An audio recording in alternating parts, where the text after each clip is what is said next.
All right, depression and prayer. You know, I know what preachers and teachers of the Bible have to say about this relationship between depression and prayer. Forget them for a moment and forget me. Let's go with what science has to say about this relationship between depression and prayer. The International Journal of Psychological Medicine conducted an experiment. 95% of the people in the experiment were women. They were divided into two groups, one group and then the control group.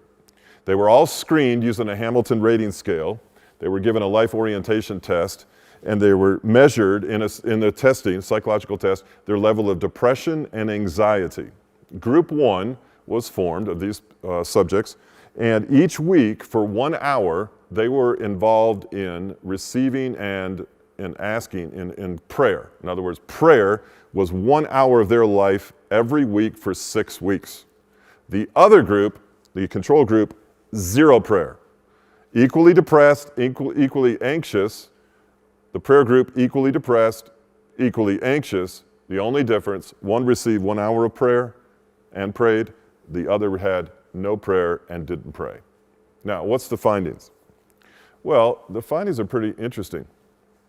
The particular group that received and prayed had an increase in a sense of significance and an improvement in their scale of depression and anxiety. Their depression and anxiety lessened as prayer increased. Secondly, they had daily spiritual experiences or thoughts or revelations that caused their depression and anxiety to decrease.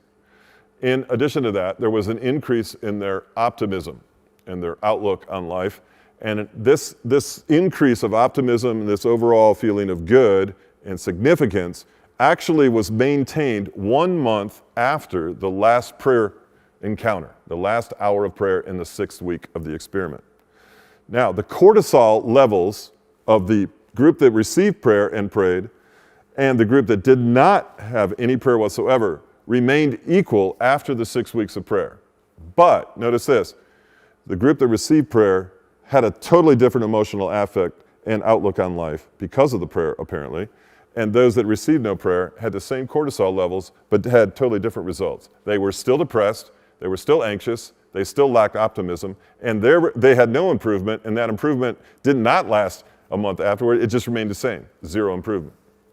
That is to say that scientifically there is a dynamic that can be proven through a scientific experiment that is measurable, observable, attainable, and repeatable through the scientific method that says psychologically that prayer changes the way that we feel.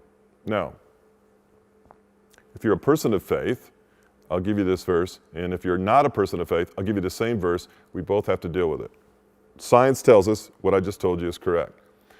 Philippians chapter 4, it's in the New Testament. I would encourage you to go look at it today. Philippians chapter 4, verse 6 and 7. Listen to this. Paul the apostle, writing to the church in Philippi, says, "Do not be anxious about anything." What's anxiety? Anxiety is looking forward and worried about something that hasn't happened yet. He says, don't be anxious about anything. He says, but in prayer and petition.